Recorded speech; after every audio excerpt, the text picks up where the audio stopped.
Yo, check this out. This is Falcon's Crest and it's built by Dave Cameron. I had the pleasure of seeing this phenomenal creation at Brickvention 2023.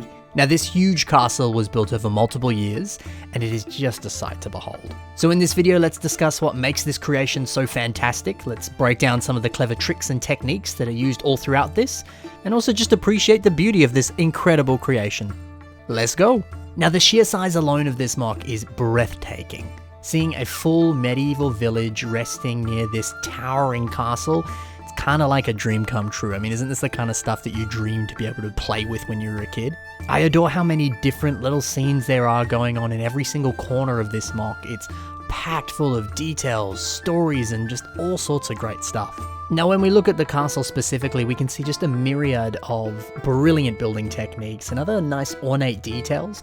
You know, the use of some of these flower pieces up here for this carved wood, or repeating a bunch of these brown tiles using a bit of part spamming there. It just makes it look so real and so wonderful. Something else is even the flourishings on all of the rooftops. That's a tiny detail that does a lot. And it's also really cool to see some nice color gradients on the roof to give it that aged look. Wonderful idea. And yeah, you see all this stuff on one small section of the castle, but everywhere you look, it's on every other part of the castle too. And there's something so magnificent about that, seeing this level of commitment and consistency throughout the entire build. Nothing's taken for granted, no area is left unappreciated. Every single part is given the love and attention it deserves, and it just elevates this MOC to an incredible level because of it. Now while the castle itself looks incredible from the outside, it's great that a lot of the sections of the castle swing open to reveal many wonderful interiors. They take advantage of some third-party lighting elements as well to make it a bit easier to see them. From experience, I found when you have enclosed spaces like this, you assume you're going to be able to see it, but it just gets way too dark and you can't make out any details. So having some lighting in here is essential. And using some warmer lights as well makes it feel like it's candle lit and makes it look all that more accurate. Great idea. Now all of these awesome interiors, they're just a lot of fun to see, and it's nice to see a good level of accuracy to medieval life as well. Specifically when we look at the banquet room, that's a good example of having a little bit of historical accuracy there. It's nice to note too, a bunch of these custom flag elements have been used to line the walls of the castle. Now LEGO does of course make larger flag elements, but it's not always easy to get them in larger quantities, and I imagine a good amount of them were needed for this MOC. Plus, if you want them to fit the exact dimensions that you need for your specific MOC, it probably is just cheaper and easier to make your own custom flags, and honestly they look great here, so I think that's a lovely inclusion. There's also a bunch of storytelling going on within all of these interior sections. I really like this scene specifically because it looks like this couple is fighting, or at least they're frustrated about something, or frustrated with one another. What are they specifically fighting over? It's hard to say, but you can see the exasperated faces that they have, and it kind of invites you in. You start to fill in the blanks and use your imagination and really paint a picture of what kind of scene is unfolding in front of you. What are these characters feeling, thinking, saying? It's nice. I think having that air of mystery where something is somewhat clear that there's a fight going on, but you don't know all the details of it, is a great way to keep you interested and help you kind of use your imagination a bit more when you're looking at a build like this, and imply your own personal thoughts and feelings to it. I don't know, I think that's a great way to really just add even more detail and wonderful fun to a castle MOC like this. Plus it gives you a bit of personal connection when you're looking at it too, and that goes a long way. So other elements of the castle interior are accessible when you remove parts of the wall. So here's two sections that have been removed so that the interior is visible. The idea of easily being able to seal off the interior so you can just see the outside, or do much like it is here in these images, open everything up so you can reveal the magic inside. I think that's super clever. It's a great way of still being able to have all the wonderful interior sections without sacrificing the beauty of the outside of the castle. And if you're someone who likes to display your stuff, whether it's at a convention or just at your house, that way you've got multiple ways of displaying it too, and it'll be a little less boring staring at the exact same thing all the time. You can take panels off, put them back on.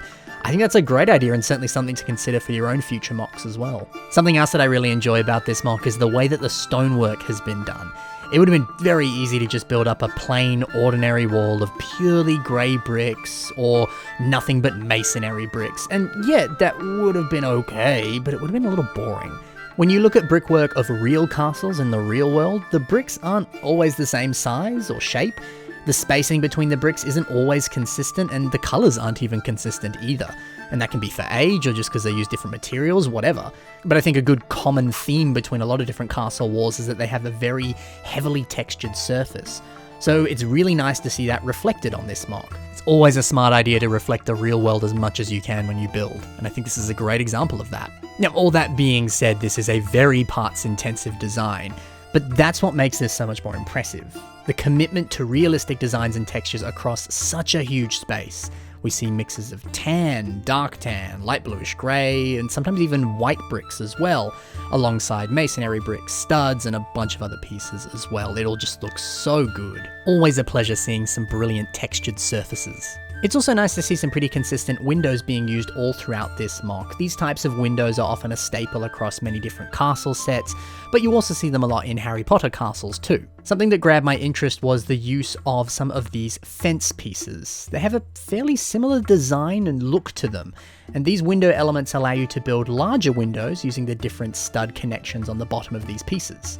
It's always smart to pay attention to pieces that have similar looks and feels to them so that you can combine them with other pieces that might look a little bit similar, and that way you get a lot of stuff you can play with and some very consistent designs all throughout what it is that you're building. So those are some of the techniques, but there's so many other brilliant details that I could cover in this video. Let's just name a few though.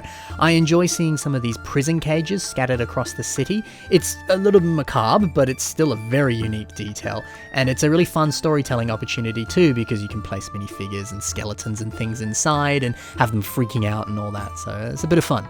It's also great to see a bunch of these printed log tiles being used here for these piles of wood outside this house. I mean, this is the sort of thing you would very much see on a real medieval house at the time, so it's lovely to see that great attention to detail. If it existed, why not put it there? Just makes sense. But sometimes we always forget those details, don't we? So good to see it. Plus, hey, always pay attention to your printed and stickered elements because sometimes they're perfect for these little finishing touches. I also love seeing a lot of these specialty bricks being used within some of the interior sections. We can see some of these vertical swirl plates on the top of the furniture here to make it look a little bit more fancy and ornate. There's also a gold crown and this ninja horn element here to continue that regal vibe, and the fact that it's gold also helps too. I just love how much these fancy pieces do here. You really get the vibe that this is a room of a royal member of society, and it's basically just down to the furniture alone that's communicating that. I mean, look at the walls and just try to imagine that there's no furniture inside it. The walls are basically identical to every other room here. It's just the furniture that's communicating the mood and the atmosphere. I love that. Oh, and before we finish, we can't forget the huge dungeon that's at the bottom of this MOC. There's a lot of poor minifigures going through a bit of a tough time, unfortunately, but the use of some red lighting and a bunch of all sorts of unique ways of showing the gory details really gives this area a lot of personality. And I especially love the minifigures trapped in this little floor cage here. I think it's a really creative way of adding a bit of extra depth and detail. So all in all, this is just insane how much is packed into this diorama. Anywhere you look, you're going to see something incredible, and it's just really impressive how much passion, time, and effort went into building something like this. What a fantastic castle diorama. So thank you guys for watching. Hopefully you got a little bit inspired for your own future castle builds. Happy building, and bye for now.